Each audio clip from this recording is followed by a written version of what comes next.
poco si las especies existen o no, independientemente de la postura filosófica que tomen. Vamos a trabajar en especiación y vamos a estudiarla, así que en todo caso será un ejercicio más teórico, más práctico, pero se puede trabajar incluso si algunos de ustedes piensan que las especies existen. Seguimos viendo conceptos de especies distintos.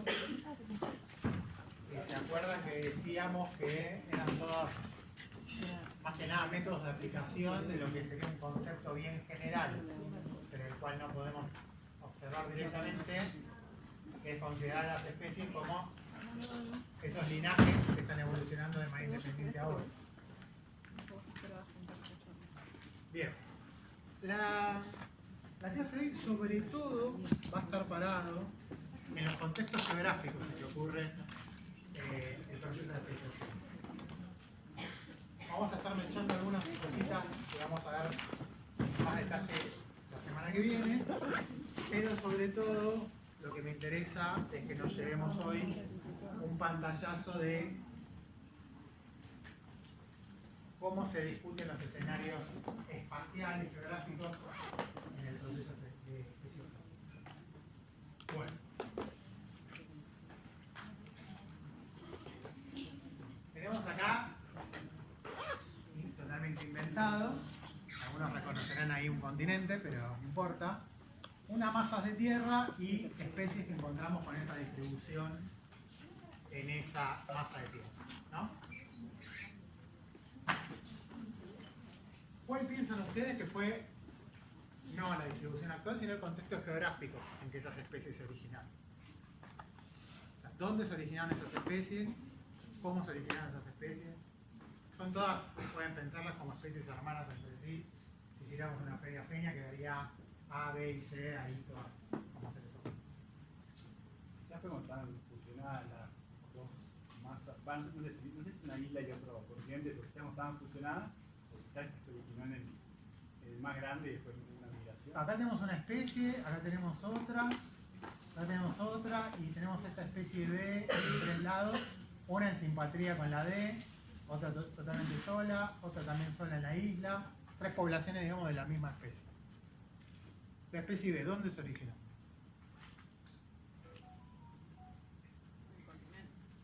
¿En el continente? Obvio. Claro. El tema es que nosotros podemos tener las distribuciones que tengamos de cualquier especie actual, pero no nos dice nada del contexto en donde esas especies evolucionaron, aparecieron. Con la filogenia, ¿no? Si hiciéramos un trabajo filogenético, podríamos saber, por ejemplo, cuál específicamente es hermana de cuál, dependiendo de la forma del arbolito, sabremos cuáles divergieron antes, cuáles divergieron después. Si tuviéramos un reloj molecular, podríamos saber hasta el timing de eso. Pero habría que hacer mucho más trabajo para determinar dónde era la distribución del pasado de esas especies, y mucho más difícil sería establecer cuál fue el escenario geográfico en el cual aparecieron estas especies, ¿sí? Dicho de otra manera, las distribuciones actuales pueden darnos alguna pauta, pero en realidad no podrían tranquilamente no tener ninguna información de cómo fue el proceso de especiación. La biogeografía es una disciplina que de esta pregunta hace todo su campo de investigación, y vamos a ver algunas cosas y ejemplos concretos de cómo resolver estas cuestiones, ¿sí? Pero básicamente la geología, la biogeografía, las filogenias y la genética nos va a poder permitir a veces responder cuál fue el contexto geográfico de la especiación, por ejemplo, de este. Bien. Vamos a ver 4 modelos generales. Fíjense que en este ejemplito concreto muy simple, ¿no? Este sería el presente. Nosotros en el presente podríamos tener dos especies diferenciadas con distribuciones que se solapan en todos los casos, y sin embargo, bueno, todas arrancaron de ser la misma especie en algún momento del pasado, y sin embargo, cómo se originaron son situaciones totalmente diferentes. esto es lo que se estaba diciendo antes. El contexto actual en que uno encuentra las especies no necesariamente me dicen cómo se originan. ¿Cuáles son los 4 modelos que vamos a ver hoy? Uno es el modelo de especiación en alopatria. Y ya lo habíamos un poco discutido en la clase pasada. Tenemos una población original, aparece una barrera física, geográfica, que es el evento inicial, que es lo que dispara el proceso de especiación. O sea, no hay nada intrínseco en esa población que a priori iba a empezar a especiar. Y lo que antes era un solo pool génico, una sola población, se transforma en 2 pools génicos que empiezan a evolucionar de manera independiente, por lo tanto divergen, ¿sí? Independientemente de cuál sea la fuerza que estemos pensando, la deriva o la selección natural, lo que ocurra en una población no va a ocurrir en la otra, se fijarán alelos distintos, alternativos, 2 historias evolutivas distintas. Con el paso del tiempo tenemos 2 especies diferentes, que quizás más en el futuro esa barrera deja de existir, se vuelven a juntar, pero ya son 2 especies distintas de lo que antes era una sola población. ¿Sí? ¿Así el relato general se entiende? ¿Cómo funciona? De vuelta un poco, es quizás uno de los escenarios más intuitivos que uno puede pensar. Obviamente que la clase de hoy va a ser volver a esto y ver cada uno, ¿no? En concreto, pero para ahora me conformo con que se entienda la idea general. Otro modelo de escenario geográfico se conoce como peripátrico, que es una reversión de lo que sería el modelo de alopatría, en donde tenemos una población principal y hay una subpoblación que entra a un nuevo hábitat, por decirlo así, después vemos todos los casos concretos, y de vuelta tenemos evolución independiente, porque están aisladas, no hay flujo génico entre las dos, y en otro momento pueden volver a entrar en contacto, pero bueno, hubo una diferenciación en alopatría, ¿ok? ¿Cuál es la diferencia con la alopátrica? Ahora lo vamos a ver, habría otras fuerzas involucradas porque por algo está hecha más chiquita esta población, ¿sí? Esto se piensa como eventos de colonización de hábitats nuevos, entonces ahí tiene mucho que ver la deriva, los cuellos de botella, el efecto fundador, ¿okay? El modelo alopátrico a veces piensa en poblaciones muy grandes donde no está pasando nada de reducción de tamaño de las poblaciones, de tal manera que estos son procesos, la deriva es un proceso mucho más lento acá, no tan importante, y acá sí, acá como un rol importante. Después está el modelo parapátrico, en donde hay una ampliación de la distribución ancestral, pero sin que nunca haya una interrupción del flujo génico, ¿sí? Entonces, ese aumento de la distribución de la especie hace que encuentre otros hábitats que no son exactamente iguales al hábitat original, si quieren pensarlo. Hay gradientes ambientales que promueven la diferenciación y vamos a ver que a pesar de que podría nunca interrumpirse el flujo génico, ¿sí? Piensen no como una sola población, sino como una cadena de demos, todos con flujo génico a lo largo de, no sé, todo un continente. A pesar de que nunca hay aislamiento del flujo o corte del flujo génico como en los otros modelos, puede llegar a evolucionar una diferenciación tal que en algún momento sí esas poblaciones terminan siendo 2 especies distintas, con flujo génico andando siempre, ¿sí? Ahora vamos a ver cómo puede funcionar eso.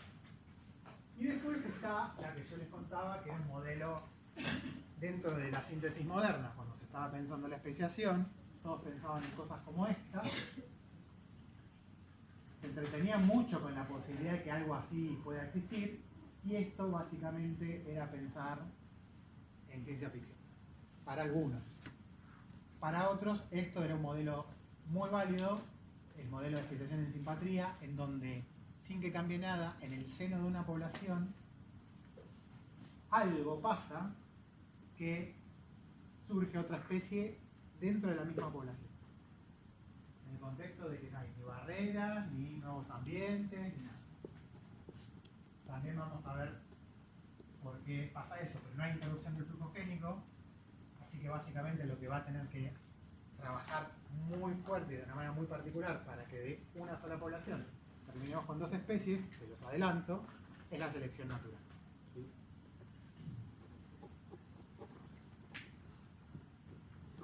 Yo en la clase pasada les decía que el proceso de especiación no era uno, no había una regla general que podía cambiar mucho dependiendo de, por ejemplo, el escenario geográfico.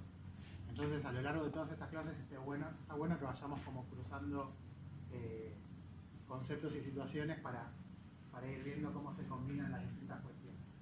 En estos escenarios, ahora vamos a ver, siempre está la deriva y la selección metida y el flujo génico metido, pero en cada escenario cumplen roles distintos, tienen fuerzas distintas, o en algunos casos es necesario que no sean importantes para que funcione. ¿Bien? ¿Se entiende en general cómo funciona? Vamos a ir viendo cada uno de estos. Una pregunta. Sí. La diferencia principal entre la alopatria y peripatria es que en peri implica que la especie se mueva. Claro, la especie original, una porción de individuos se mueve a un hábitat. Pero digo, en la alopatria no hay una movilización. Puede haber, pero acá lo importante entre los dos es, si querés, la proporción de individuos respecto al original. ¿No? ¿Viste que en una... Importante eso. Sí. Ahora lo vamos a ver en concreto, porque fíjate que acá la caricatura casi que es esto, en una la parten a la mitad la población original y otro es como una especie de subgrupo de colonizadores. Bien. Típico cuadrito que no lo vamos a leer ni pasar, pero para que ustedes lo tengan para estudiar, las clasificaciones de cómo puede haber especiación, las vamos a pasar, vamos a estar viendo cada caso. Ahora estamos parados en la especiación por la geografía, y vamos a estar viendo todas estas.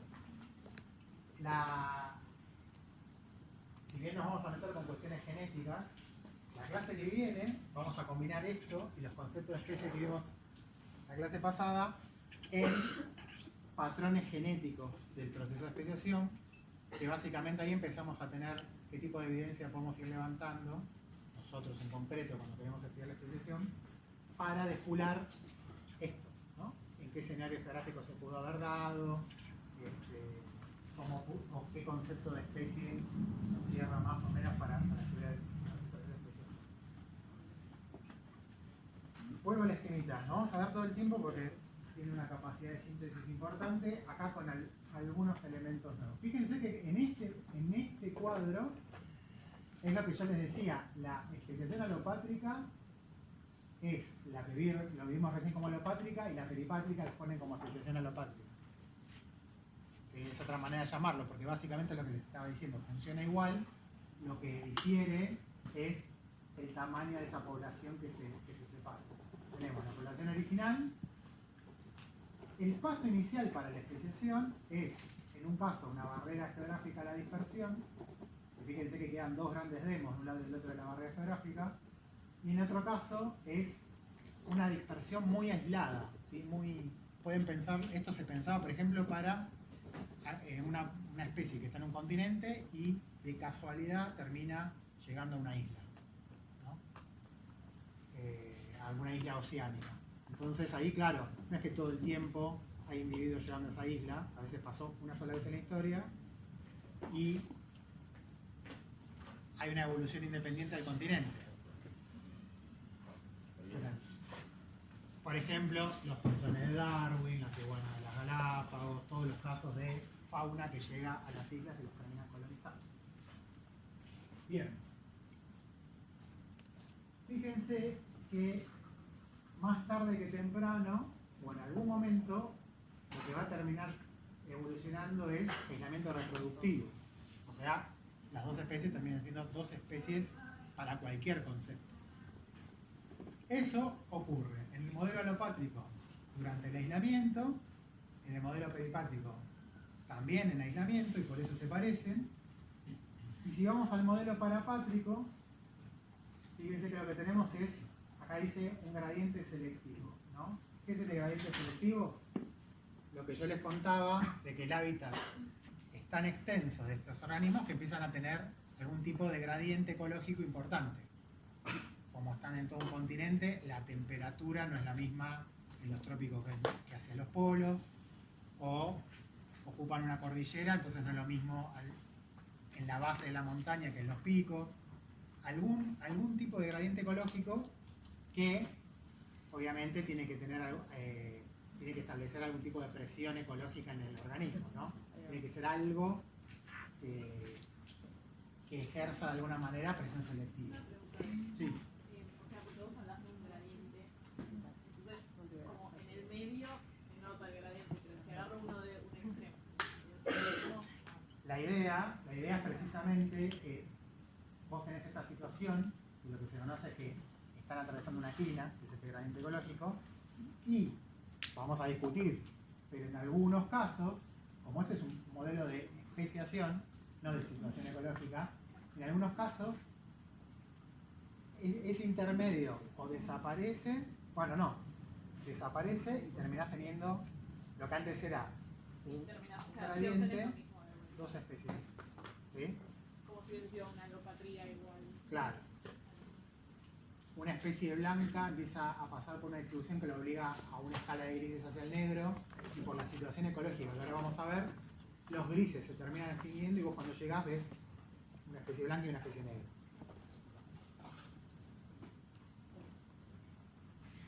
Y en la especiación en simpatría algo pasa, hay una diferenciación genética en el seno de la misma población y tenemos dos especies en el seno de la misma población. ¿Sí? Fíjense, como contado así, si yo no le doy los detalles de qué propone cada modelo, esto parece que uno tiene que creer más al que lo está diciendo, ¿no? Parece un poco más mágico que esto. Esto es más intuitivo, a nosotros se nos ocurre cómo pueden evolucionar. Por eso la discusión, en los años 50, 60 y 70, entre una generación que a esto lo entendía muy bien y juntaba datos, y otra generación que le decía que esto podía pasar y era como medio extraño lo que estábamos proponiendo. Si se lo están preguntando, tenemos ejemplos de especiación en todos estos casos, ¿no? Si no, nos pondríamos los escenarios. Bien. Vamos a empezar por la especiación alopátrica. Ya se las adelanté en la clase pasada. La especiación alopátrica está agarrada, gracias a Mayr, a la síntesis moderna, al concepto biológico de especie, y se acuerdan que yo les habíamos hablado de las barreras, los mecanismos de aislamiento reproductivo, y yo les dije que cuando uno estudia la especiación, viendo todo el aislamiento reproductivo que puede haber, ¿se acuerdan? Precigótico, poscigótico, preapareamiento, posapareamiento, bueno, estamos parados en lo que se conoce como una escuela aislación. ¿Sí? Bueno, el modelo alopátrico viene a ser el escenario geográfico en donde se desarrolla la teoría de la especiación dentro de la síntesis moderna. Un poco que le debemos al archipiélago este del sudeste asiático, a Wallace pensando en la teoría de selección natural, y 100 años después a Mayr viendo también pajaritos en el archipiélago, pensando en cómo era la especiación en alopatría. ¿Sí?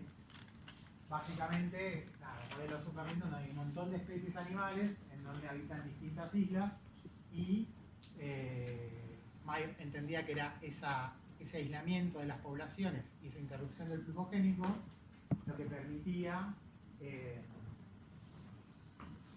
básicamente la diferenciación en nuevas especies. ¿Okay?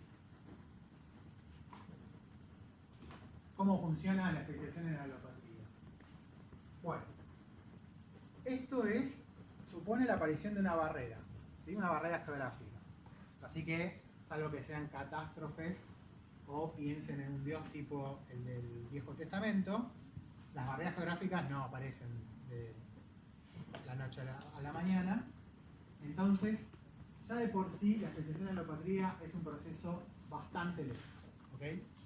Como divide las poblaciones, acá por ejemplo tienen un grupo de insectos, un río, parece ser una barrera infranqueable, quedan dos poblaciones aisladas de las dos márgenes del río, dos poblaciones grandes, ¿sí? Pero fíjense que básicamente casi en el mismo ambiente que tenían antes, o no necesariamente muy distintos. Entonces, para el modelo alopátrico se van a acumular diferencias, sobre todo por deriva, pero de vuelta, las poblaciones pueden ser grandes, así que la deriva no va a ser muy rápida en este proceso, ¿sí? Y la selección natural también va a actuar, pero no trabajando activamente a dividir a las especies. La selección natural, si actúa, es por cuestiones ecológicas particulares, por ejemplo, cada lado del margen del río, que hace que haya pequeños eventos de adaptación local, ¿se entiende? Lo que sí seguro es que si hay una mutación de un lado, beneficiosa por lo que sea, y es fijada por selección natural, como no hay flujo génico, en la otra no va a pasar, y viceversa. Entonces también por selección natural se van acumulando diferencias, y eso que era la misma población, ahora evoluciona de manera independiente y termina divergiendo. ¿Se entiende? ¿Sí? Pasa el tiempo y la divergencia solo aumenta, y en algún momento esto puede continuar así, o pasa tanto tiempo que lo que antes era una barrera se pierde, no existe más, cambian las condiciones y tenemos el recontacto de lo que antes era la misma especie, ahora en dos poblaciones tan diferenciadas que en este contacto secundario pueden pasar dos grandes escenarios, ¿no? En uno se suspende la situación alopátrica, la divergencia ya es suficiente como para haber aislado completamente las poblaciones en dos especies. ¿Sí? Terminó la divergencia y existen un montón de mecanismos de aislamiento reproductivo que hace que ya estas dos especies ni se reconocen como de la misma especie, concepto biológico de especie, terminaron el proceso de especiación. O se suspende la situación alopátrica, la divergencia no fue suficiente para haber aislado de manera completa las dos especies, y cuando se encuentran empieza a haber de vuelta cruzamientos, ¿sí? Que ahora los llamaríamos heteroespecíficos, que en la clase pasada medio que hacía ruido eso. Y ahí tenemos la formación de lo que vamos a llamar híbridos, ¿sí? Esos organismos que ahora vienen del apareamiento de lo que eran dos demos que habían acumulado mucha divergencia. Y si pasa este escenario, en el modelo alopátrico vamos a tener un fenómeno que se conoce como reforzamiento. ¿Sí? ¿Reforzamiento de qué? Ahora vamos a ver. Pero básicamente este proceso se dispara y es el que va a terminar el proceso de especiación.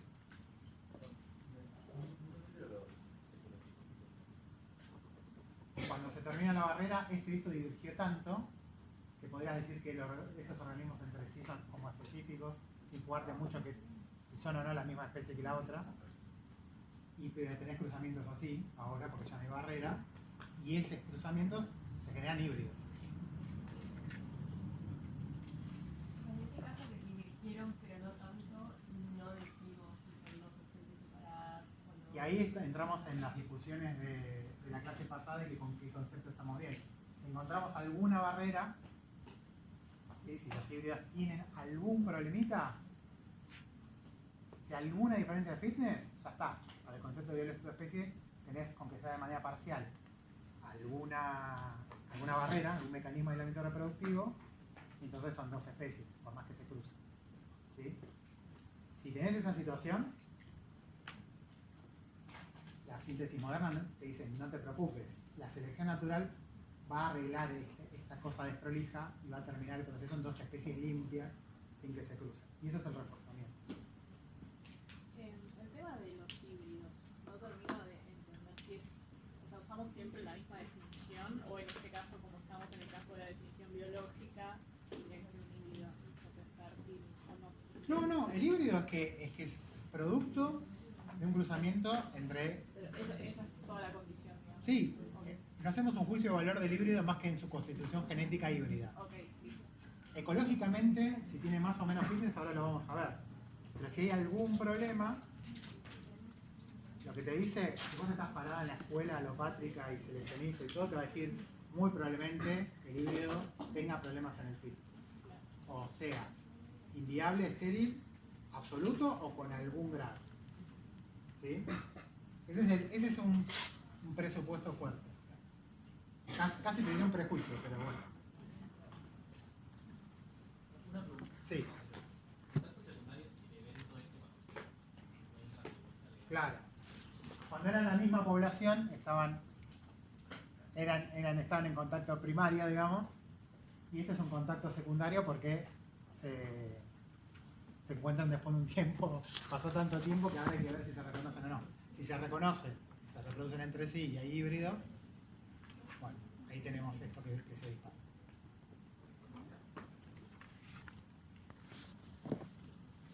Bueno, en este contacto secundario, fíjense que para el modelo, los híbridos que se forman tienen menor fitness. Si pasa esto, el reforzamiento, cómo se piensa en el modelo que actúa, es que va a haber una selección para que esos híbridos no ocurran en la naturaleza. ¿Por qué? Porque va a haber una presión selectiva para que estas especies incipientes se pongan más pillas y empiecen a reproducirse entre sí y eviten la formación de híbridos, terminando el proceso de especiación. ¿Sí? Voy a interrumpir un segundo esta explicación. Por favor, manténganla. Vamos a volver al reforzamiento.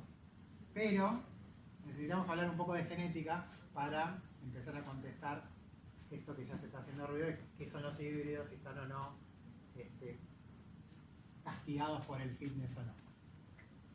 Esta es la partecita de genética que va a tener la clase de hoy, antes de la clase de la semana que viene. Especiación alopátrica, de vuelta. División, evolución independiente, una divergencia. Volvemos a tener estas poblaciones en contacto porque se suspende la barrera. Híbridos. ¿Ok? Lo que acabamos de decir. Bien.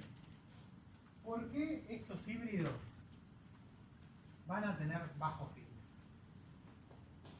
¿Sí? ¿Cuál es la lógica atrás de pensar que probablemente los híbridos tengan bajo fitness, sean un problema ecológico y no sean individuos tan aptos como cualquiera de los parentales para existir y reproducir? Bueno, si se acuerdan de la clase pasada, yo les conté que por la misma época que Mael estaba armando estos modelos de especiación, el modelo genético que aportó la especiación alopatría lo dio Dobzhansky, por ejemplo. Entre otras cosas, porque dieron con Müller un modelo genético de qué pasa durante la especiación alopátrica. ¿Ok? Y por lo que pasa en la especiación alopátrica, ¿qué pasa cuando tenemos un híbrido en un contacto secundario? ¿Qué pasa en la especiación alopátrica? Bueno, a cada lado de la barrera, es lo que yo les contaba, vamos a tener evolución independiente. ¿Y qué significa eso? Y por ejemplo acá hubo una mutación, acá tenemos el genoma más chiquito que podemos tener, ¿sí? 2 genes, 2 alelos. Fíjense que en esta población aparece una mutación que aparece A grande en este gen, y en esta población, en otro momento, hay otra mutación, pero en otro gen que produce el alelo B grande. Pero claro, esto ahora, lo que era el mismo pool génico, ahora son 2 pools génicos diferentes. ¿Está bien? Pasa el tiempo y lo que antes era una mutación que apareció se transforma en la norma, y lo mismo del otro lado para el otro gen. ¿Me siguen? Y esto lo vieron ustedes con deriva. Teníamos una población, la dejamos derivar, aparecían mutaciones y se fijaban los alelos. Ahora, si yo tengo 2 poblaciones independientes, las mutaciones son independientes, ¿qué alelo aparece? Totalmente distinto entre una y otra, los alelos que se fijan también. ¿Estamos de acuerdo? O sea, no inventamos nada nuevo, y Dobzhansky y Müller corrieron las simulaciones de deriva como ustedes, solo que probablemente en una hoja de papel. Entonces, fíjense, cuando estas poblaciones se ponen en contacto, y acá viene por qué es un híbrido, este individuo tiene un genoma con aportes de las 2 poblaciones, y por primera vez en el mismo genoma, los genes con alelo A tienen que interactuar con los B grandes. por primera vez hasta acá, estos genomas evolucionaron de una manera que no estaban en presencia de este gen y viceversa. ¿Sí? Entonces, ¿qué pasa? Un genoma híbrido es un genoma que tiene que inmediatamente ese cigoto y después el organismo que se desarrolla, se le pide que no tenga ningún problema de interacción entre todas las moléculas que producen esos genomas que por primera vez se ponen de acuerdo. ¿Entienden? Es como que, no sé, dos escuelas, bueno, lo que pasó con la carrera espacial, dos escuelas muy distintas como los rusos y los norteamericanos hacen sus propios cohetes y de repente pedirles que inmediatamente a la mitad de ingenieros soviéticos y americanos hagan de repente una sonda. Eso pasó. Y por ejemplo se dieron cuenta que los tornillos giraban en sentido contrario en cada una de las escuelas. Bueno, esto pasa lo mismo con los genomas. De repente tenemos en un híbrido una situación que la probabilidad dice que es muy difícil que funcione mínimo igual que los parentales. ¿Okay? Esto es lo mismo. Tenemos el fenotipo ancestral, una mutación que aparece acá, una mutación distinta que aparece acá. Cada una se fija de manera distinta. Esta relación entre un alelo de un gen A y un alelo de un gen B, ¿sí? Que se conoce como epístasis, eso lo vieron en genética, ¿ok? No es una cosa muy extraña, porque básicamente prácticamente todas las moléculas de los fenotipos, de los organismos, en realidad sus productos se tienen que combinar con productos de otras moléculas, de otros genes. Entonces, esas interacciones que funcionen exactamente igual que funciona en el genoma, cada uno de los genomas que hayan divergido, es bastante complicado. ¿Okay? Y de hecho, es lo que pasa. La mayoría de los híbridos que vemos, esto sobre todo en las escuelas genetistas, la genética de poblaciones que venían investigando esto y generando híbridos en el laboratorio, se dieron cuenta de esto, ¿no? De los problemas de fertilidad y de viabilidad que tenía. Entonces, los Young y Müller vienen a proponer que básicamente son todas estas nuevas relaciones epistáticas que por primera vez se dan en los híbridos, lo que hace que muy probablemente sea el organismo ese sea un organismo con algún problema en el fitness. Y acuérdense que la selección natural no trabaja con absolutos, basta con que ese individuo sea una fracción menos hábil para dejar descendencia o tenga una fracción más de probabilidad de morirse antes de reproducirse como para ya ser seleccionado en contra.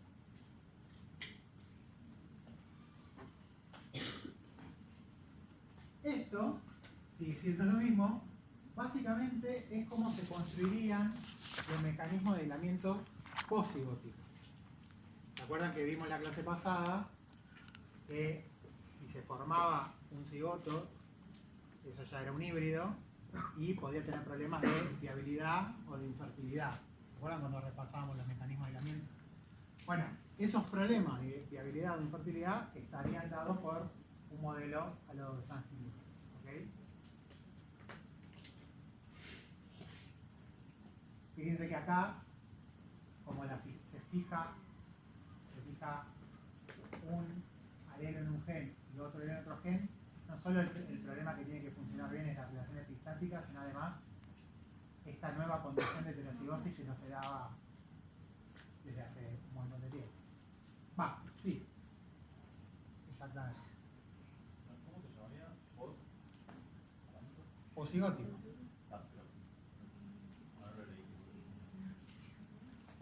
El híbrido es el cigoto.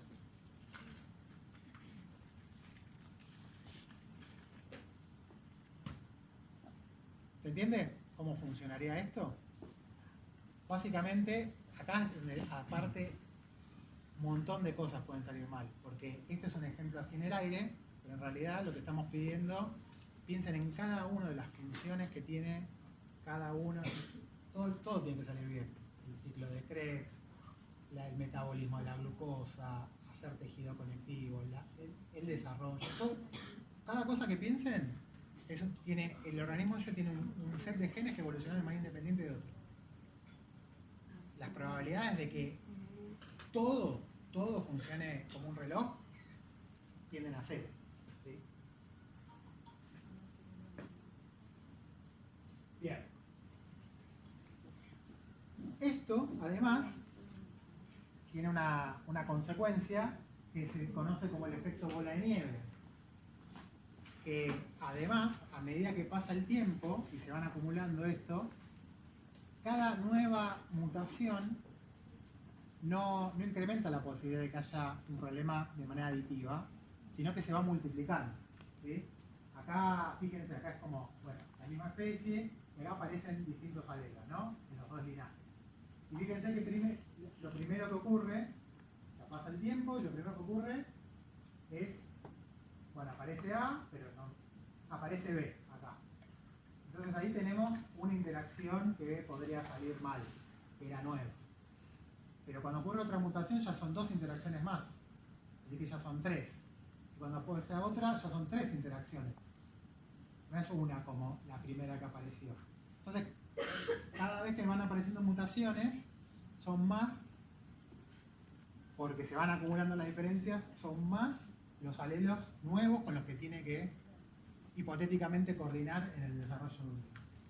Eso se conoce como efecto bola de nieve.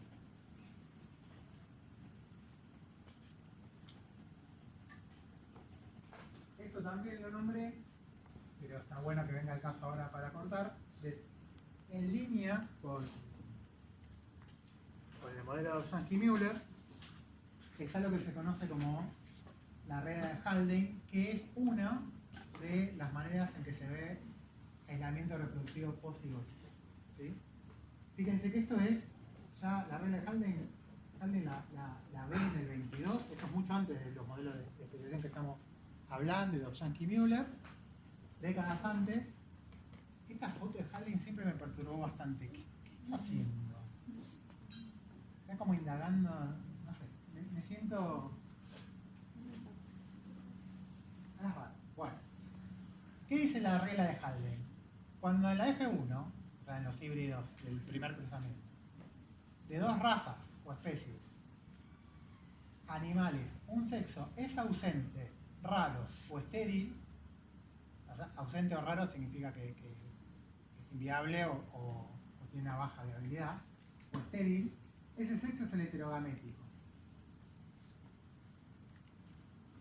Esta es una de las observaciones quizás más fuertes, con menos excepciones que hay en biología evolutiva, y por eso se habla de que es una de las pocas reglas que hay en evolución. Porque fíjense, acá hay una tablita del libro de Coignor, donde estos son los casos en que algún sexo híbrido tiene un problema y en cuántos casos se cumple la regla de Haldane, o sea que es el heterogamético. Y básicamente, en Drosophila hay algunas excepciones, pero en los mamíferos, básicamente la relación es 1 a 1. Siempre que hay un problema en algún sexo, esos son los machos. Y para mariposas y para aves, que el heterogamético son las hembras, también se observa la regla de Haldane. ¿Sí? O sea, el sexo heterogamético tiende a tener más problemas en los híbridos que el homogámico. Esto es una observación y hay un par de intentos de explicaciones de por qué puede ser eso. Todas, si entendieron Dobzhansky-Müller, todas tienen que ver con esto que estábamos hablando. Las 3 teorías principales de por qué pasa eso se llama hipótesis de la dominancia, teoría del macho rápido y teoría del X rápido. En la hipótesis de la dominancia es Dobzhansky-Müller llevado un paso más. Si las incompatibilidades incluyen locis ligados al cromosoma X o Z, en el caso de aves y lepidópteros, de una especie y los loci autosómicos de la otra, y si los alelos son parcialmente recesivos, entonces en el sexo heterogamético esos alelos recesivos se expresan al estar en hemicigosis. Dicho de otra manera, siempre pasan mutaciones y algunas pueden ser recesivas. ¿Qué significa que son recesivas? que por más que ese alelo apareció nuevo, esto que yo les decía que bueno, tiene que coordinar con el otro complemento del genoma, si es recesivo, podemos pensar que es un alelo nuevo, que en el híbrido daría, por ejemplo, una proteína defectuosa, pero como está el otro complemento que funciona bien, no vemos un problema. ¿Sí? Eso pasa en los autosómicos, pero en el sexo heterogamético tenemos todos los problemas de mutaciones dominantes y además se suman las recesivas, porque no tienen el otro cromosoma de complemento. ¿Okay? Tenemos todos los losis recesivos de la nemesivosis que también se expresan. Dicho de otra manera, el sexo heterogamético tiene probabilísticamente más posibilidades de expresar los problemas de los defectos por el modelo de Franklin. ¿Sí? Esto también, el hecho de considerar que no todos en Dobzhansky-Müller no todos los cromosomas que estamos pensando son autosómicos, sino que hay un sistema de cromosomas sexuales, también permite explicar lo que se conoce como el efecto grande del X, que también cuando uno se pone a ver de todos los cromosomas, típicamente el X termina aportando más casos o tiene más efectos a la hora de ver esterilidad o inviabilidad del híbrido. Eso también lo vamos a ver. Pero básicamente es el mismo efecto.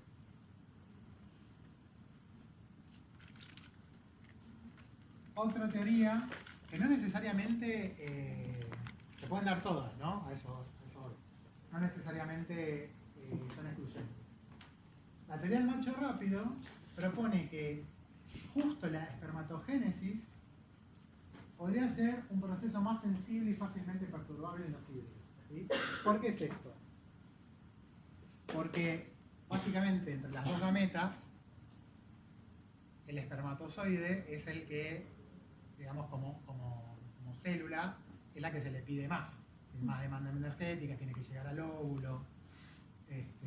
Si bien cada espermatozoide es más barato de producir, también se entiende que es donde la fisiología celular tendrá que estar como mucho mejor tuneada y por lo tanto sería un proceso más sensible.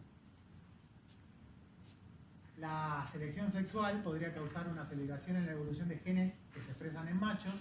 Esto se ve que es así muchas veces, haciendo que haya más incompatibilidades en los machos híbridos que en las hembras. ¿Por qué? Porque, como habíamos visto en la clase pasada, además de esto que les dije, muchísimos animales compiten por fecundar los mismos óvulos. ¿Sí? Hay muchísimos animales que las hembras se aparean con más de un macho y por distintos sistemas que tienen de reserva de esperma o el timing que tienen en las cópulas, está siempre la posibilidad de competencia espermática.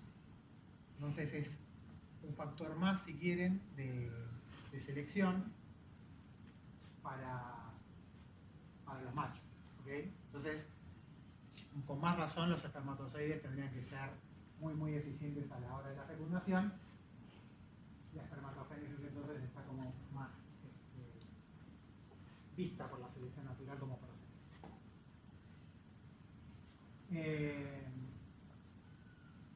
Eso sí, la teoría del macho rápido funciona solo cuando los heterogaméticos son los machos. Para aves y para mariposas esto no se aplica. ¿Okay? O sea, no tendríamos que ver eso. Sí. El primer punto que dice que la espermatogénesis está como más perturbable en híbridos. Sí. Pero eso como que daría más o menos machos en la F2. Porque si, por ejemplo, la espermatogénesis está influenciada. Sí, está bien. Pero ahí, pero por ejemplo, un macho de la F1 que tuvo problemas en procrear, ese macho es menos fértil. Ese macho está siendo seleccionado en contra. No es solo que no, o sea, como que no hay más machos en la F1. No, de hecho no es un problema, tenés razón, no es un problema del parental que hizo el híbrido, es un problema a partir del híbrido, que ese híbrido es menos fértil. Sí, bien.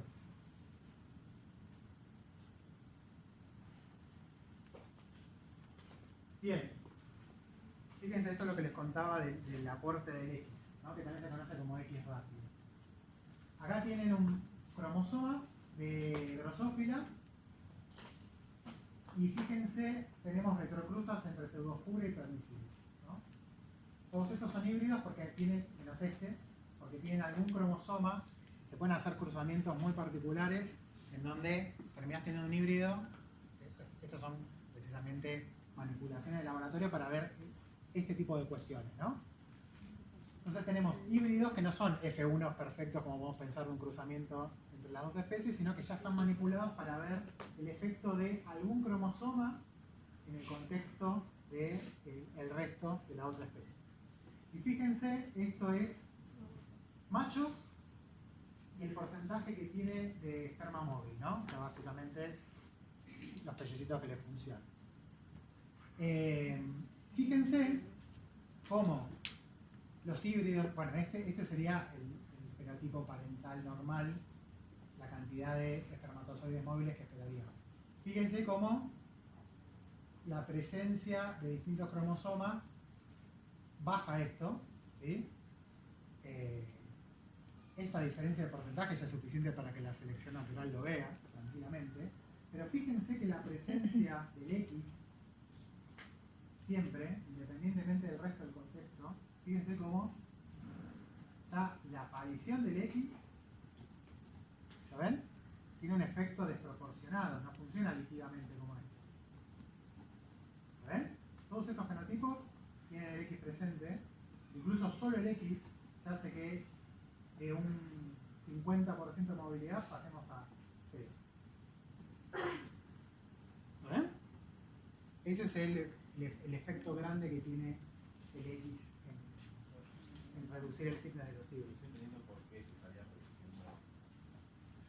Porque el X, básicamente acá, no está con un complemento, entonces puede expresar no solo los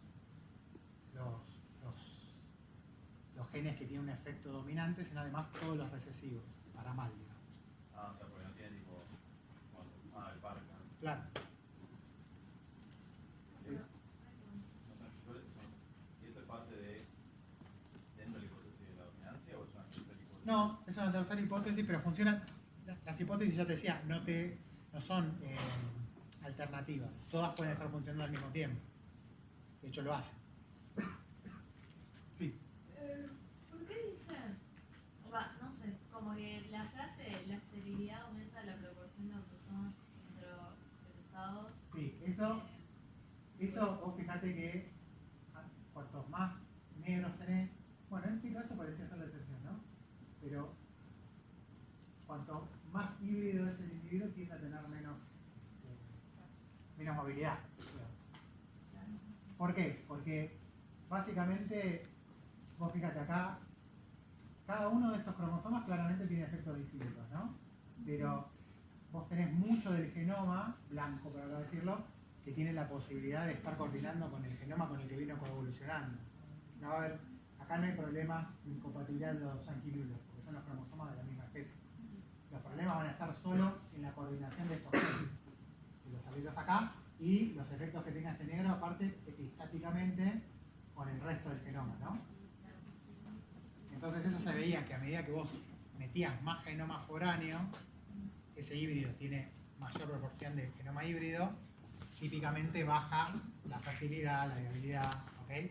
Pero ese efecto, cada cromosoma puede tener un efecto mayor o menor, pero funciona casi aditivo, por así decirlo, salvo el X, que tiene un efecto muy grande, más grande que su tamaño, que vos lo que podrías esperar por su tamaño. Entonces, ¿cuál es la explicación? Bueno, no solo por su tamaño, la cantidad de genes que tiene, sino que además está expresando todos los que son en un genoma de copia única, porque en el I no tiene el complemento. Entonces, si son recesivos, igual se expresa.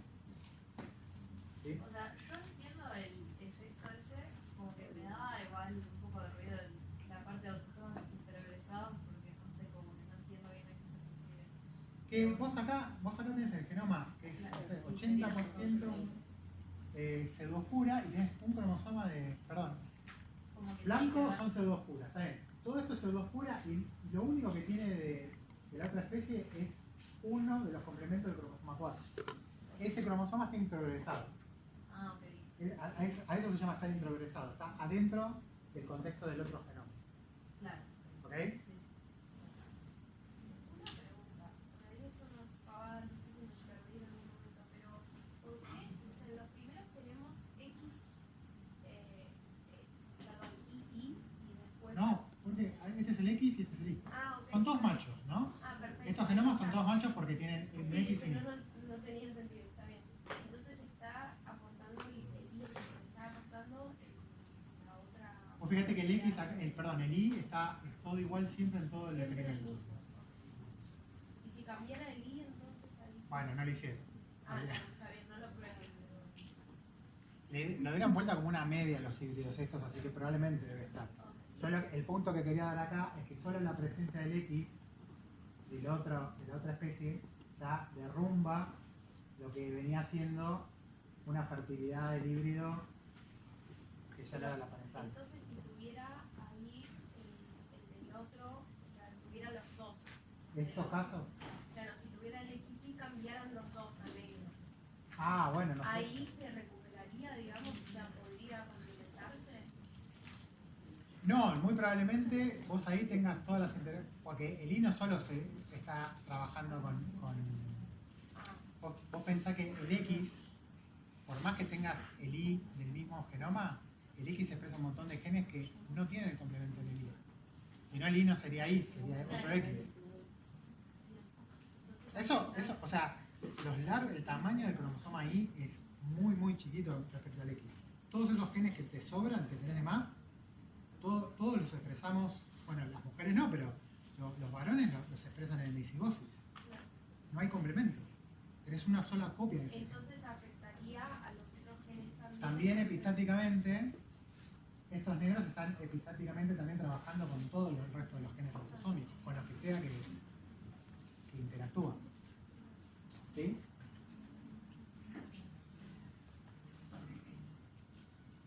Bien. Basta de genética por hoy.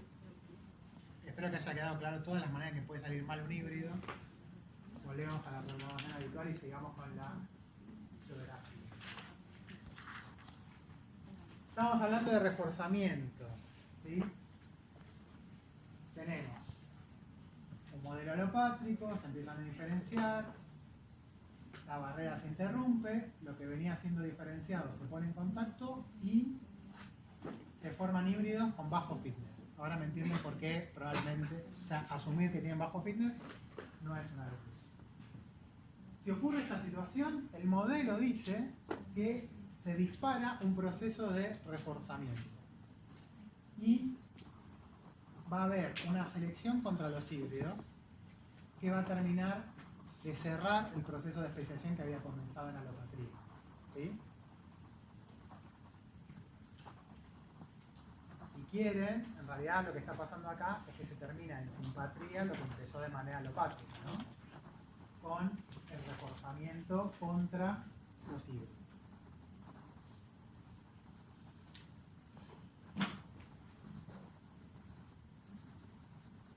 Yo me estoy deteniendo mucho en el reforzamiento porque otros años trajo muchos problemas este concepto.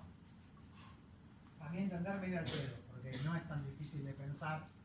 Lo que pasa es que en todos lados se habla de reforzamiento como si fuera una cosa distinta a las cosas que ya saben, y básicamente lo que estamos hablando acá es de selección natural. O sea, es una de las maneras de la selección natural del trabajo. ¿Por qué? Fíjense. De vuelta, población original, se forma la barrera, hay una divergencia, desaparece la barrera, aparecen híbridos. ¿Sí? Pero estos híbridos tienen menos fitness. Se dispara el reforzamiento, termina la especiación. Primero y principal, el reforzamiento es un proceso selectivo. ¿Sí? O sea, el reforzamiento es la selección natural. ¿La selección natural cómo? Bueno. Y acá tienen que ponerse bien presente todo lo que aprendieron hasta ahora de cómo funciona la selección natural. Convengamos, pensemos en los parentales, ¿no? Las especies parentales. Si las especies parentales van generando descendencia inviable o infértil, o menos apta como sea, para la especie parental eso es un costo en el fitness. ¿Estamos de acuerdo?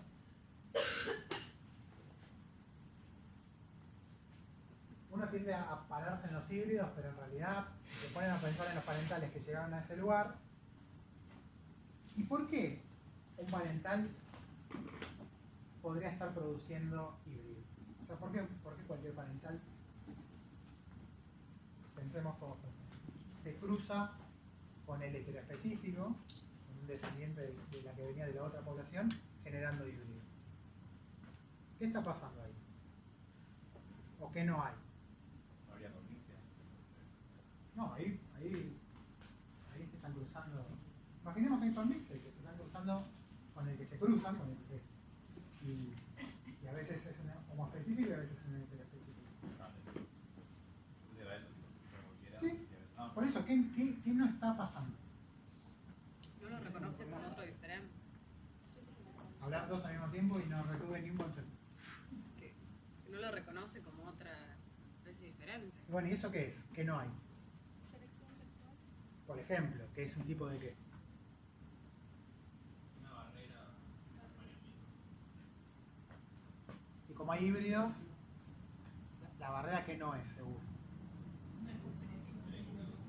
No hay barreras presigóticas, ¿sí? No hay barreras presigóticas. Eso significa que no hay ningún tipo de mecanismo, comunicación, advertencia, diferencia de feromonas, de canto, lo que sea, que esas especies les permita diferenciar lo propio de lo ajeno. ¿Entiendes? Si es así como estoy diciendo, no hay selección natural que valga.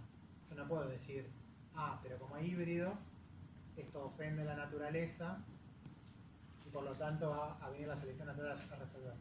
Porque ¿qué se necesita para que haya un proceso selectivo? Tres cosas. La producción tenemos y herencia. Eso tenemos. Variabilidad. Y nosotros lo que queremos acá es que se produzca una adaptación, si quieren, que es una barrera presigótica. ¿Ok? ¿Sí? Entonces, lo que necesitamos es que o haya o en algún momento aparezca y fíjense que esto es más fácil porque en realidad acá tenemos, vamos a pensar parentales A y B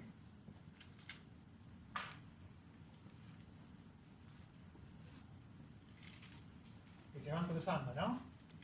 Y no se sacan una diferencia. ¿Por qué pasa si o los A, o en los A, o en los B, o en los dos, pero con que en una de las dos poblaciones aparezca, vamos a hacer un ojito, porque se da cuenta, aparece un mutante, o hay variabilidad para esto que estamos hablando, de individuos que son más selectivos, ¿no? Entonces, ¿qué va a pasar? Este individuo, ¿sí?, que viene de la misma población, va a tener, como no tiene criterio, se va a reproducir, pero de n cópulas, en algunas van a ser con individuos que va a hacer que su elección tenga menos fitness. ¿Lo ven? Pero este individuo que se da cuenta, solo va a estar buscando a los homoespecíficos. Entonces, el 100% de sus elecciones van a evitar por lo menos los híbridos y por lo tanto no van a tener el costo en el fitness que fueron las reproducciones de este individuo. ¿Lo ven? ¿Se entiende? Esto es una adaptación. ¿Sí? El volverse más selectivo es una adaptación. Lo que va a pasar es que la selección natural va a hacer que con el paso del tiempo todos los individuos sean los descendientes de este tipo de individuos. Entonces, ya no va a existir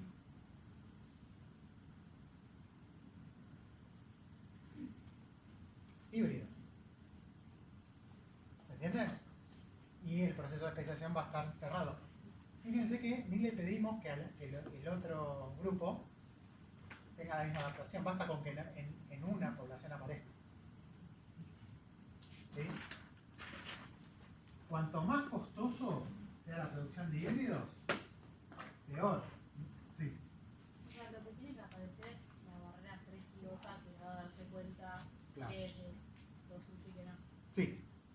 De hecho, el reforzamiento se puede decir como que es el proceso por el cual en una población en contacto secundario con solo barreras posigóticas evolucionan barreras presigóticas. ¿Sí? Porque si se acuerdan, o sea, del proceso de buscar pareja, reproducirse y tener el híbrido, cuanto yo antes me ahorre eso, más energía me voy a estar ahorrando, mayor fitness tengo. O sea, si aparece un comportamiento que hace que durante la cópula el individuo la interrumpa porque detecta que no es la misma especie, bien. Pero si aparece un comportamiento que ni siquiera busque a eso, o sea, que no tenga que llegar a la cópula para enterarse, ese individuo tiene una ventaja sobre el otro, que igual tiene una ventaja sobre el que produce híbrido. Entonces, uno ve que se van adelantando y cada vez hay barreras anteriores de aislamiento. Sí. Si no está la posigótica, Sí. es imposible que... Y si no hay variabilidad, la selección natural no puede trabajar con nada. O hay alguna variabilidad latente, o en algún momento alguna mutación, algo hará que... Pero si no, no puede... Yo hice en énfasis en esto porque la selección natural solo trabaja con variabilidad que existe. Si no, caemos en este pensamiento mágico como por ejemplo tiro ray y las cucarachas se hacen resistentes. No, si no había resistentes en la población, se mueren todas. No es que si hay una presión selectiva, sí o sí va a evolucionar la adaptación. Si no hay variabilidad, no. Pero no se puede pensar sin que haya una adaptación. Lo de antes, como equilibrio, selección natural en contra del heterocigota, donde los híbridos son heterocigotas.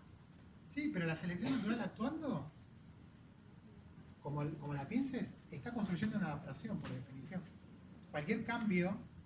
Claro, pero, o sea, como que yo me lo imaginaba como que no hay una adaptación de alguien que sea, bueno, prefiero a los A, simplemente cada vez que aparece el híbrido, se va a ir el híbrido y van a ir quedando todos los otros. Porque no es viable. Claro.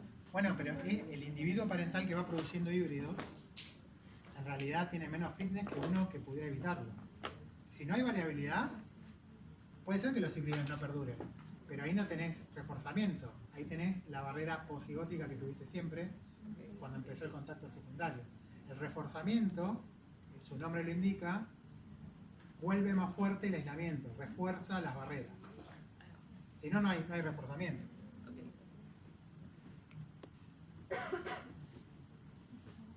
El reforzamiento implica la construcción de mecanismos de aislamiento presigóticos y permitiría explicar fenómenos como el desplazamiento de caracteres reproductivos que ahora vamos a ver. La adaptación que construye el reforzamiento es la estrategia o mecanismo para evitar apareamientos interespecíficos, o sea, que el reforzamiento no es otra cosa que selección a favor del apareamiento preferencial, sea cual sea la estrategia o mecanismo que permita eso. ¿Okay? Cuanto antes los organismos evitan ese apareamiento interespecífico, mayor fitness tendrán y serán vistos de manera benevolente por la madre naturaleza. Ejemplos concretos de esto que les estoy contando. Acá tenemos unas ranitas de Australia. Ay, no puse el género. Litoria, acá. Estas ranitas, fíjense, hay una especie que viene por este lado, hay una especie que viene por este, y tiene una zona de simpatría. Podrían hibridar, pero, fíjense, en el este, esta especie, cuando están en la alopatría, está bien lo que está diciendo. Esta E es de Willy, que es la especie que está acá. Y la B corta es de Berroxi, que es la que está acá. Cuando están cada una en la alopatría, una especie canta así, la otra especie canta así. A ver. Ahora, en las situaciones en simpatría, las que están cerca de este lado, fíjense que la especie E canta muy parecido a enalopatría, pero fíjense cómo canta la otra especie. ¿Lo ven? Se volvió un canto muy distinto al que tenía, diferenciándose y evitando que sea reconocida. O sea, están claramente diferenciando los cantos nupciales que podrían tranquilamente llevar a alguna hembra con un oído no tan perfecto a confundir un macho con otro. Y hacia el este pasa lo mismo, pero al revés. O sea, hay también una diferenciación de los cantos nupciales mucho más acentuados de lo que sería cada una de las especies, digamos, clásicas cuando no está en presencia de la otra. Esta diferenciación de los cantos disminuye la probabilidad de que haya apareamientos. Se entiende como evidencia de que la selección natural está diferenciando ese fenotipo para evitar precisamente cruzamientos heteroespecíficos. Te hago una pregunta. Sí.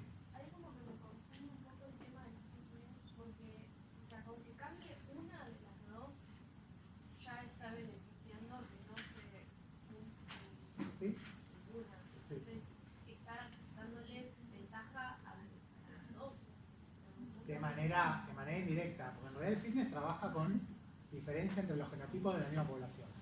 Por eso yo arranqué este individuo A, que puedes diferenciar, tiene una ventaja de fitness sobre los individuos A que no la tengan. Ah, ok. B es otra especie, no entra en el juego de las diferencias de fitness. Perfecto. ¿Sí? Que Como que indirecta, analizo una por separado. claro, indirectamente esto haga que los B ya no se reproduzcan produciendo híbridos, es una consecuencia indirecta. Pero el modelo de selección natural acá está actuando sobre una especie. Podría estar actuando sobre los dos si esto tuviera otro mecanismo. ¿Sí? De hecho, fíjate, si nos ponemos en exquisitos, de las dos especies, la que parece que fue más plástica en diferenciar el canto es B corta. Entonces, podría estar pasando esto, que la que pudo diferenciar el canto es más una que otra. Aunque las dos se ven beneficiadas por la diferencia. Sí. O sea, entiendo el ejemplo, pero lógicamente, ¿cómo se da cuenta de los organismos que están simpatía y no? No. Eso es lo maravilloso de la selección natural. Nadie de acá está pensando nada ni planeando nada. Hubo variabilidad en la población.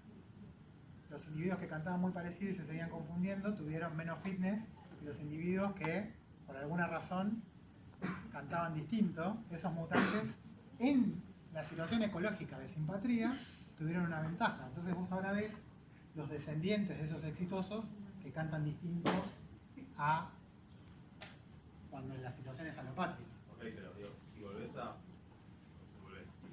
vuelve a dar alopatía, ¿vuelve a cantar como antes o sigue cantando como No sabemos. ¿Se sabe? Hay que ver cómo evoluciona la población.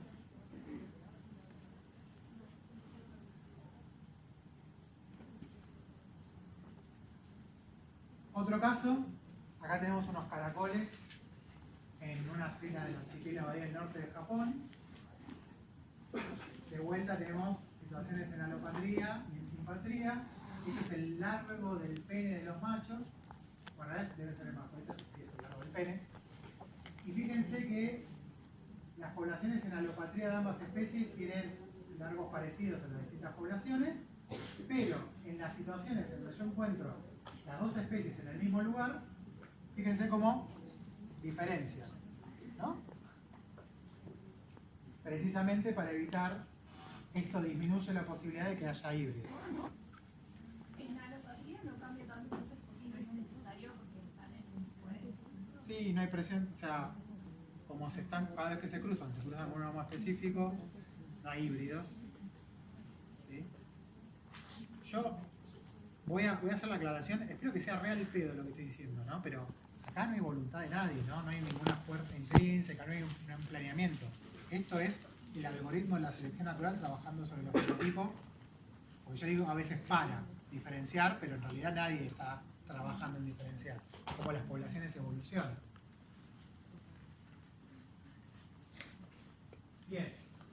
un caso propio, con las mosquitas con las que yo trabajé en el doctorado. Dos especies hermanas de Drosophila que viven en los cactus acá en los Andes. Y si se cruzaran, los híbridos también son poco viables y poco fecundos. Este es la genitalia del macho de una especie y este de la otra especie. Como verán, las diferencias de tamaño y morfología son bastante importantes. Y en un estudio que hice de distintas poblaciones, acá está solo la de esta especie, ¿no? Pero básicamente acá lo que tienen es una medida de la forma y una medida del tamaño de la genitalia. Que acá no se ve muy bien, pero en estas poblaciones, estas tres, están en presencia de esta especie. Y si se fijan, está corrido hacia acá, que son mucho más distintos en forma que esta especie, por eso sube acá el valor, y tamaños más chicos. O sea que esta diferencia de tamaño todavía es más acentuada en estas poblaciones. O sea que de vuelta están diferenciando no solo en tamaño, sino en forma, alejándose lo más posible de la otra especie.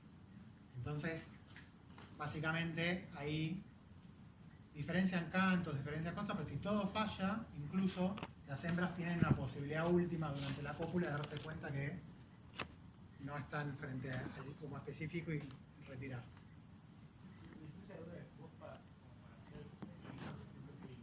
Tenés que comprobar que hubo una barrera que separaron y que antes de juntarse ya había capacidad de vida todavía. Viendo esto ya podés entender que... Estos son ejemplos de desplazamiento de caracteres reproductivos. O sea, si querés, no es tanto que te demuestra que esto fue especiación en alopatría, pero sí te demuestra que la selección natural, cuando tenés poblaciones divergentes que se encuentran en simpatría, la selección natural trabaja para diferenciarlas más que cuando no están en contacto. ¿Sí? Bien. Terminamos con el modelo alopátrico y les doy el intervalo. Acá tienen dos especies de ciervos, unos en el Viejo Mundo y otros en América del Norte, que en los zoológicos, y si uno se pone, se crían sin problemas, producen híbridos y no hay problemas, pero quedaron digamos, a los dos lados del Atlántico, o del Pacífico, como quieran pensarlo. Y este caso, este tipo de situaciones así, fíjense que son poblaciones súper extendidas, ¿no? En este tipo de cosas se piensa la especiación alopátrica. Y estas dos especies, por ejemplo, desde que pasaron de Asia a América por el estrecho de Bering, ¿no? Y eso, después de el último máximo glaciar, ahora ese estrecho, ahora es el estrecho de Bering, ahora no es un puente terrestre como cuando pasaron, y quedaron las poblaciones aisladas. Y este caso del ciervo, piénsenlo con la mayoría de la fauna y flora entre el Neártico y el Paleártico, que quedaron aisladas después de la última glaciación, ¿no? Entonces, el modelo alopátrico piensa también con estas grandes poblaciones que yo les cuento, en donde claramente, si hay deriva, digamos, está ocurriendo, obviamente, pero las poblaciones son grandes, esta divergencia que está ocurriendo es lenta, tanto es así que después de miles de años todavía estas dos especies se cruzan sin problemas. Así que, digamos, la especiación, si quieren, en un montón de casos, de un escenario alopátrico no terminó. ¿Okay? Cuando pasan este tipo de situaciones en donde primero hay un puente y después quedan aisladas por cuestiones así geográficas, se llama esto eventos de vicarianza. ¿No? Es como que las poblaciones ahora terminan siguiendo el aislamiento que le ocurren a las masas de tierra. Y eso es importante porque, digamos, es un gran factor de generación de barreras para el modelo alopátrico, ¿no? Pero fíjense también, lo que quiero hacerles entender es con los tiempos que trabaja el modelo alopátrico. Otro caso de libro es las poblaciones de un montón de animales marinos que quedaron en el Caribe y en el Pacífico, aisladas una vez que se levantó el estrecho de Panamá. De vuelta, el estrecho de Panamá tardó millones de años en terminar de cerrar el paso y separar el Caribe del Océano Pacífico. Así que este evento alopátrico es muy lento. Pero el día de hoy hacemos filogenia de, por ejemplo, estas langostas y vemos que hay especies hermanas que están de un lado y del otro del estrecho de Panamá. O sea que en su divergencia y en su especiación dejaron plasmado la aparición de esa barrera. ¿Ven? De hecho, nosotros, la geología nos puede aportar muchas veces el timing de estas cuestiones y nosotros corroborar esto cuando fue las divergencias con relojes moleculares y ver si esto que estoy diciendo es verdad. Si la divergencia esta coincide por reloj molecular con cuando los geólogos, por ejemplo, me dicen que ya se estaba conformando el estrecho de Panamá. Y esto, piensen, que algo como la aparición de un brazo de tierra que separa dos océanos, no afectó sobre las langostas. Entonces vemos que un montón de la biota del Caribe y del Pacífico tiene a sus especies hermanas del otro lado y un evento que cambia a las faunas completas, ¿sí? De muchos grupos.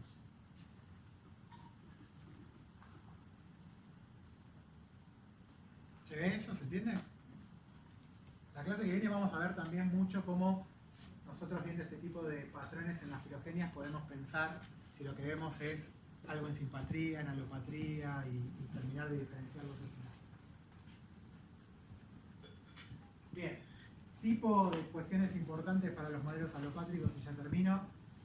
Los grandes ríos que funcionan como barreras, las ingresiones marinas, los momentos en donde el mar entra en algunas partes del continente y los aísla o se retira, cordones montañosos que se levantan, oscilaciones climáticas, las del Pleistoceno, de los últimos millones de años, son las más importantes porque son las que dejaron la huella más reciente, biogeográficamente hablando, en nuestra flora y fauna. Pero fíjense que son todos barreras, se las pongo para que piensen en los tiempos, ¿no? De esto. En los tiempos, porque estas barreras son las que son el evento inicial para los eventos de especiación alopátricos. Entonces también piensen los tiempos en que maneja este modelo.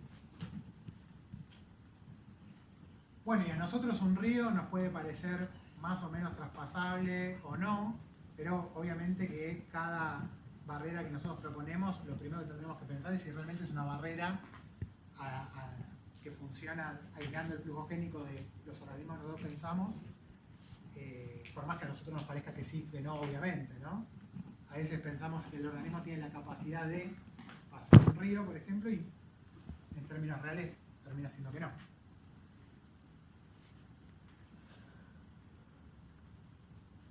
Otra posibilidad es,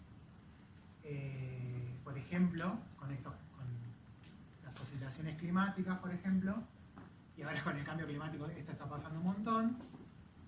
Regiones, por ejemplo, ahora en altitud, regiones de la especie central que por el cambio en la temperatura media, por ejemplo, sube la temperatura, estaban aclimatados a climas más fríos, entonces en términos altitudinales lo que terminan haciendo es desplazándose hacia arriba en las montañas, y eso lleva a veces a que lo que antes era una población continua termina aislada, por ejemplo, en distintos picos. Entonces eso también funciona como barrera, ¿sí? No geográfica, sino si quieren como isotérmica, y termina siendo una isla o una barrera que puede ser más o menos obvia. Y lo mismo, ¿no? Otra oscilación y hace que lo que venía evolucionando de manera alopátrica ahora tranquilamente se desplaza altitudinalmente y entra en simpatría, en contacto simpátrico, ¿no? No es un modelo de simpatría. Así que bueno, para estos modelos es muy importante, por ejemplo, saber, alguien en el puente de Beringia, por el que pasó mucha de la fauna que comparte Norteamérica y Asia. Bueno, nosotros también, hay un montón de la fauna esta que después nos llegó por el estrecho de Panamá. En el máximo glaciar, esto en evolución humana también va a ser importante que veamos, América del Norte y Asia estaba totalmente conectada, pero por ejemplo los archipiélagos del sudeste asiático muchos eran tierra emergida unida a Asia, o por ejemplo en América del Sur se podía llegar caminando a las Malvinas. Entonces, nada, es importante tener en cuenta ese tipo de cuestiones porque qué era una barrera y qué no era una barrera en los últimos 10.000, 50.000, 100.000 años cambió. Entonces también cuando estamos pensando si las poblaciones se estuvieron aisladas o no, tenemos que tener en cuenta esa situación. En este contexto que yo les estoy contando de los últimos años, van a escuchar mucho de los refugios pleistocénicos. ¿Sí? ¿Qué significa eso? Nosotros en los últimos 2 millones de años estamos teniendo oscilaciones climáticas y alternamos entre momentos glaciares y momentos más cálidos como el actual. Pero durante los máximos glaciares, por ejemplo, lo que ahora es la selva amazónica, que si no fuera por el hombre iría casi de punta a punta de la zona tropical de Sudamérica, en los máximos glaciares solo quedan bolsones de selva. ¿Sí? Hace 15.000, 20.000 años, si íbamos al Amazonas íbamos a encontrar una gran planicie, una sabana media estacional seca, y si queríamos ver selva, íbamos a tener algunos lugarcitos. ¿Cómo sabemos eso? Porque nadie estuvo haciendo un proyecto de Nat Geo en esa época. Sabemos porque ahora estos refugios de la antigüedad, ahora que la selva está unida, funcionan como puntos calientes de biodiversidad muy alta. Y cuando vemos, son puntos en los cuales vemos que un montón de especies se expandieron a partir de ahí. ¿Se entiende? Entonces, se reconstruye como lugares en donde en las retracciones funcionaron como islitas. Y ahora podemos ver, por ejemplo, con un montón de plantas y animales, diversidad que está en contacto ahora, pero la podemos retraer a esos momentos de alopatría, ¿sí? Que, entre otras cosas, generó diversidad por divergencia. La especiación alopátrica también puede ocurrir en el continente, por ejemplo, en islas ecológicas como el contagno. Los patrones de distribución concordante en varios grupos de animales sudamericanos sugieren que durante los últimos periodos glaciares la selva amazónica estuvo subdividida y eso, así reconocemos refugios pleistocénicos, ¿no? Nos damos cuenta que monitos, aves, escarabajos, algunas plantas, todas tienen como el mismo patrón biogeográfico y los mismos lugares de mayor diversidad. Entonces se entiende que ahí fueron los refugios donde la selva siguió existiendo a pesar de la retracción. Pero, eso está visto mucho en el Amazonas, pero por ejemplo en los Andes hay un montón de refugios pleistocénicos que no eran bolsones de islas, sino por ejemplo valles que se mantuvieron deglaciados, sin hielo, durante los máximos glaciares. Y fueron los refugios en donde un montón de especies de plantas y animales vivieron aislados de otros durante un tiempo hasta que los hielos se retiraron y volvieron a estar en contacto. Bien, vamos a observarlo acá porque los otros modelitos son